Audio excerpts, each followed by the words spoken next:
Okay, we are talking more about indirect characterization today, and your assignment is going to be based on an acronym called STEAL. Okay, an acronym is a word that we use to remember different steps in something. So I'm going to show you how that works in a minute. So on the first slide here, you will see just a little kind of goofy, fun example of direct versus indirect characterization.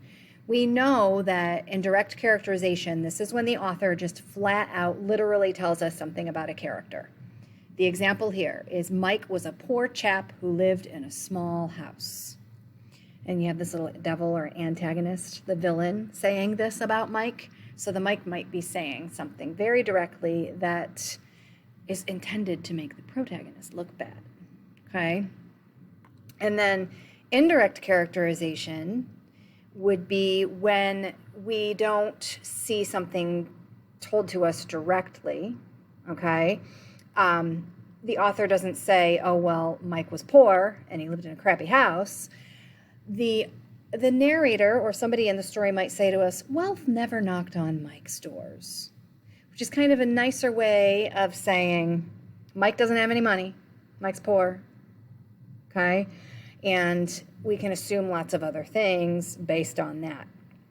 And so indirect characterization is portrayed through these 5 things. And we talked about this a little yesterday, and you've seen this in your study island example as well. Remember the acronym STEAL. We look at speech, thoughts, the effect they have on others, or how others react to them, their actions, and their looks. So speech. We want to think about what does the character say and how do they say it. Thoughts would be what do they think about, what do they feel, and what can we know about a character based on their thoughts and their feelings. E, effect on others. You know, what are the effects that character has on other people in the story? And how do those other people react to that character? For example, if I walk into a room and I walk in stomping my feet and angry and screaming at people, it's going to have a particular effect on the other characters, right? So not only will we see how I'm acting as a character, but we will also see how other people react to me. So if all the people in my classroom just are like, whatever, when I walk in looking really angry like a crazy Hulk, then that probably indicates that I'm like this all the time and they're just used to it. But if I walk in acting like an angry Hulk and smashing things, and the students or other characters in my room freak out, then that's indicative that this is not typical behavior for me because they're afraid and they're not used to it, okay? So how other characters react to a character is also very important. Actions would be what does a character do, and looks would be what do they look like or how do they dress, okay? This is part of the acronym I'm going to include, even though I kind of think this teeters on direct characterization, but we can argue with the experts all day. We're going to go with it for today, all right? On the next slide here that I'm uploading to the assignment, you are going to watch a little video where they use Frozen to go over these different methods of characterization. If when you click on this video, it for some reason will not play for you, just click here on this link and there is a safe YouTube link. You can watch the same video, okay? I'm not going to go through that in this presentation because you'll be able to do that separately. So here is going to be your assignment for the day. And this assignment is based upon what you have been reading for your independent reading all week. So I'm going to stress again for like the 850th time that if you still haven't chosen a book to read and you still are not doing your at least 20 minutes of reading every day, you are falling further and further behind. All right? I am going to make this assignment worth 15 points, just like the previous one, the flip grid, because these are not something that I just want you to do and kind of slough off on. I am going to actually be checking these assignments to make sure that you're being thorough and that you are showing an understanding of what you are reading, and that you are really, showing me that you are reading. And I'm also going to base the score on whether or not you have reacted to other people. I really want you to see what other people are reading, because when you see what other people read, it gives you ideas for the future and helps you go, you know what, that looks like a really interesting book. So I think I'm going to go into Libby and I'm going to look that up and I'm going to put it on my hold list so that I can read that one later. All right. So the assignment is this. 1, I want you to choose a character from your independent reading. Then choose a passage from the book that clearly shows what kind of person he or she is. 2, take a screenshot or photograph of the passage, highlighting the text that is most important. So it'll look like this. This should not be hard for you guys. You screenshot things all the time. So either use your Chromebook or your phone and screenshot, whether it's a paper book, okay, because I know some of you have asked and you're like, I have a book at home I'm reading on paper. That's fine, all right?